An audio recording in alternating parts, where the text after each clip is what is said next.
and I know this must be really tough to sit through all this. Let me just start with that. How do you yourself react emotionally to what you're having to sit through? Well, it is actually very emotional for me, and I apologize if I get emotional.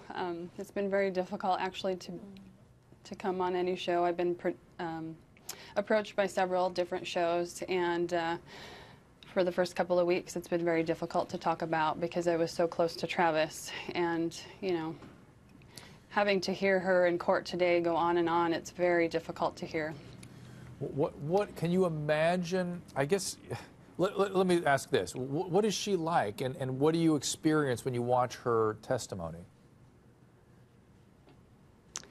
She's just no emotion whatsoever, and it seems inappropriate emotions that she gives. And if I were in her shoes, and if I had committed such a heinous act, for example, I would feel some sort of remorse, and she doesn't show any signs of remorse. I mean, even if it was in self-defense, which, by the way, it wasn't, I would feel for the rest of my life so remorseful and so sad for what I have done, taken another person's life, and that's what's really difficult to see. And Elisha, you strike me as a very emotionally connected, well put together person who are talking about some difficult material, trying to hold it together. I just want people who are watching, compare Elisha to Jodi, who's next to me in the footage we're looking at right now. See how distinctly different. Yeah, Elisha's very real and open and talking. It all makes sense. Elisha, have you ever met her outside of the courtroom? Is she a different person outside of the courtroom? I haven't personally seen her outside of the courtroom. I see her, when court ends, and she's talking with her attorneys, and we've made eye contact, and what's that like? It's kind of disturbing, actually. Yeah, and today, listen, I'm going to ask you a really tough question, but this is, let me put it this way.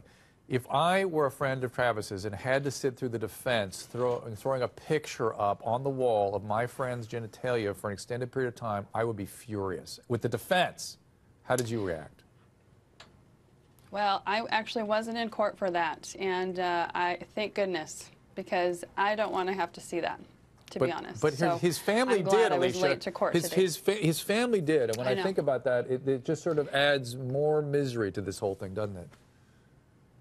I was watching from home when that happened, and, that would be horrible. I have 4 younger brothers, and to have to see that, I mean, I don't want to have to see my brother's genitalia. I mean, they And Dr. Drew introduced you as someone who had, Dr. Drew introduced you as someone who had lived with Travis, but you were roommates, right? He's not an ex-boyfriend?